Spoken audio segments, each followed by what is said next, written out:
नमस्कार मैत्रिणींनो, संगीता क्रिएशन्समध्ये तुमचं मनपूर्वक स्वागत आहे। आज आपण पाहणार आहोत फ्रंट साईडचा गळा शिवण्याची अगदी सोपी पद्धत। बऱ्याच वेळा वर्कचा ब्लाऊज असतो आणि ॲडजस्ट करण्यामध्येच टाईम जातो। आता माझ्याकडे सुद्धा इथे वर्कचा ब्लाऊज आलेला होता, मागच्या गळ्याचा ब्लाऊज होता आणि स्लीव्जला पहा या पद्धतीने स्लीव्ज होतं, पण त्यांना स्लीव्ज कमी शिवायचं होतं। कमी स्लीव्ज होतं उंचीला आणि त्यांना लॉंग स्लीव्ज शिवायचं होतं।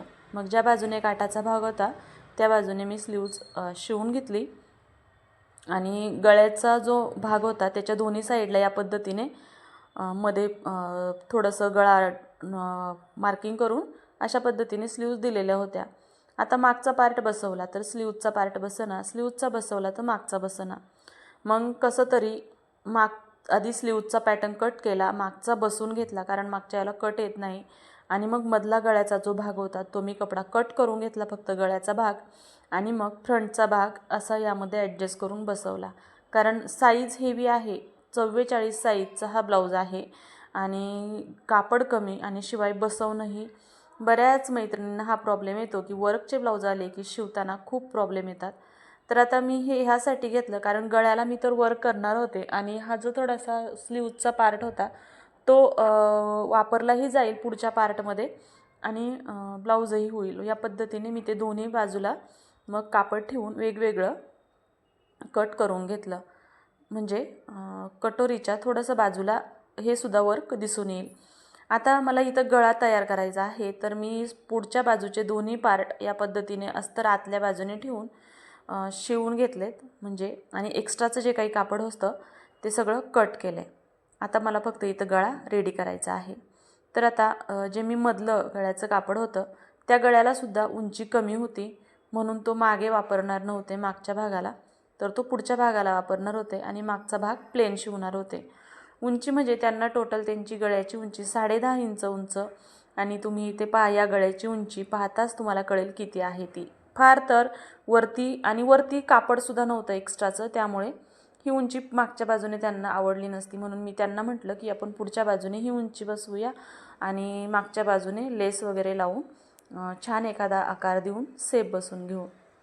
तर आता हा गळ्याचा भाग आहे, याचं या पद्धतीने मी बाजूला कटिंग करून घेतले आणि या आकारावरती थोडंसं बाजूला मार्जिन सोडूनसुद्धा कटिंग केले, कारण आपण इथे कॅनव्हास लावून हा गळा शिवून घेणार आहोत। दोन्ही बाजूचं सेम त्याच पद्धतीने करायचं आहे।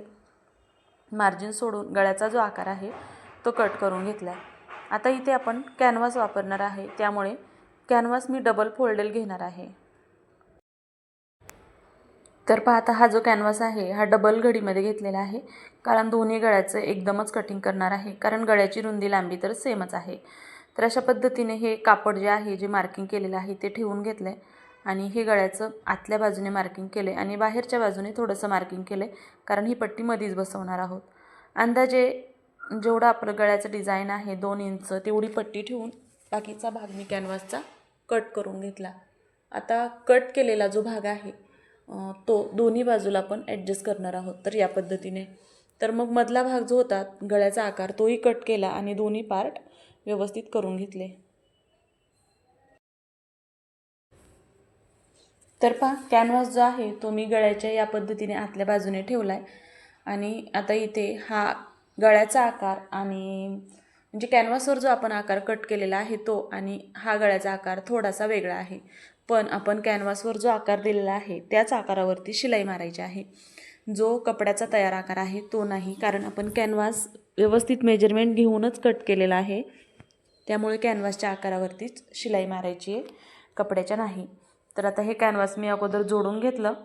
आता इथं कॅनव्हास मी अंदाजे 2 इंच ठेवलेलं होतं, तर आता हे थोडं जास्त होत आहे, तर मी अर्धा इंच इथे कट करून घेते, कारण अर्धा इंच आपण कापड दुमडून घेणार आहे।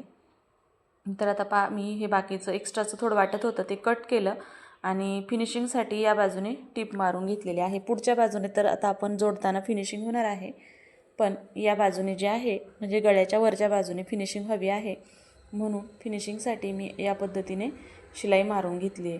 तुम्हाला हवं तर तुम्ही अजूनसुद्धा कॅनव्हास कट करू शकता, थोडासा अर्धा इंच मी कमीच केला होता म्हणून कापड कमी शिल्लक राहिलेलं, पण हे कापड अशा पद्धतीने फिनिशिंगसह करून घेतलं। आता हा जो गळा आहे हा अस्तरच्या बाजूकडून या पद्धतीने कॅनव्हास वरच्या बाजूने येईल असा ठेवला आहे अस्तरच्या बाजूकडून, सुईच्या बाजूकडून नाही, अस्तरच्या बाजूकडून कॅनव्हास वरच्या बाजूने या पद्धतीने ठेवला आहे आणि इथं सुद्धा जो कॅनव्हासच्या गळ्याचा आकार आहे त्यावरती शिलाई मारली, कपड्याच्या आकारावर नाही. ही गोष्ट समजून घ्या. कॅनव्हासचा जो गळ्याचा आकार दिलेला आहे त्या आकारावरती शिलाई मारलेली आहे. तर जे काही एक्स्ट्राचा कपडा निघत होता तो कट करून घेतला आहे आकारावरती आणि छोटेसे कट देऊन या पद्धतीने दुमडून घेतले, म्हणजे आपला गळ्याचा आकार परफेक्ट फिनिशिंगसह तयार हो. थोडंसं जी वर्कची डिझाईन आहे ती जाऊ शकते, कारण आपण जर त्या वर्कवरती जर गेलं तर मग ब्लाऊजचं फिनिशिंग चुकतं. आता हे छान झालेलं आहे, थोडंसं वर्क गेलेलं आहे आणि आता या पद्धतीने आपण शिलाई मारून घ्यायची आहे. पहा, अगदी फिनिशिंगसह शिलाई मारून घ्यायची आहे.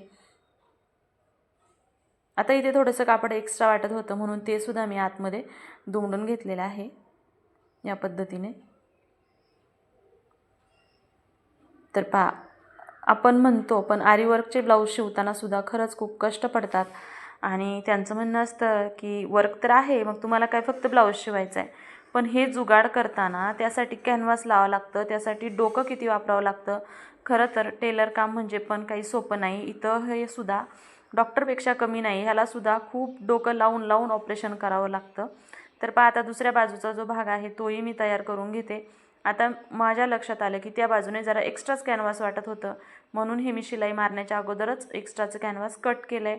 आतल्या बाजूने पुन्हा आहे तसं फक्त कॅनव्हासच्या गळ्याचा आकार धरायचा आहे, कपड्याच्या कॅनव्हासचा आकार धरायचा नाही. आणि तिकडच्या कॅनव्हासला जेवढी शिलाई मार्जिन तुम्ही शिलाई मारताना घेतली होती तेवढीच शिलाई मार्जिन इकडच्या बाजूने सुद्धा घ्यायची आहे. कमी जास्त होऊ द्यायचं नाही, नाहीतर गळ्याचा आकार चेंज होतो. आता मधलं कापड आहे ते कट करून घ्यायचं आहे आणि साईडचं जे कापड आहे ते फिनिशिंगसाठी फोल्ड करून घ्यायचं आहे. तर पहा, आता हा आकार तयार झाला आहे. बाजूचं पण आता हे मी तुम्हाला म्हटलं की जसं की फिनिशिंगसाठी व्यवस्थित करून घ्यायचं आहे. आता एका बाजूने कापड आपलं पहिलं कमी पडलं होतं कारण आपण कॅनव्हास एक्स्ट्रा ठेवलेला, पण या बाजूने मात्र माझ्या लक्षात आलं की अंदाज येतो आपल्याला की किती लागेल, त्या पद्धतीने आपण शिलाई मारून घेतलेली आहे. आणि आता हे सुद्धा अस्तरच्या बाजूकडून कॅनव्हासवरच्या बाजूने दिसेल या पद्धतीने ठेवून घ्यायचं आहे. तुम्हाला हवं तर तुम्ही पिन लावून घ्या किंवा डायरेक्ट शिलाई मारली तरी चालते. आणि इथं सुद्धा ही गोष्ट लक्षात ठेवा, जी शिलाई पहिली आपण कॅनव्हास जोडताना मारलेली होती तीच शिलाई मारायची आहे, एक्स्ट्राची नाही, नाहीतर गळ्याचा आकार चेंज होतो. नंतर हे छोटे छोटे कट द्यायचे, एक्स्ट्राचं कापड कट करून घ्यायचं, छोटेसे कट द्यायचेत आणि मग हे फोल्ड करायचे की खूप पटकन फोल्ड होतं आणि गळ्याचा भाग आहे तो ओढल्यासारखा किंवा खेचल्यासारखा वाटत नाही. अशा पद्धतीने तुम्ही अगदी जुगाड करून सुंदर ब्लाऊज डिझाईन तयार करू शकता. आता पुढच्या बाजूने हा ब्लाऊजचा गळ्याचा आकार तुम्ही पाहतालच किती छान दिसतोय तो, आणि मागच्या बाजूने तर मी लेस आणि नॉडचा उपयोग करून छान गळा बनवला आहे, तोही मी व्हिडिओ चॅनलवरती अपलोड केलेला आहे. स्लीव्ज सिंपल होती त्यामुळे मी स्लीव्जचा नाही केलेला, लॉंग स्लीव्ज सिंपल होती. तर अशा पद्धतीने हा गळ्याचा आकार दिसेल आणि हे पहा, एवढं फोल्डिंगमध्ये जाईल म्हणजे फिटिंगमध्ये, आणि हा आकारसुद्धा दिसेल.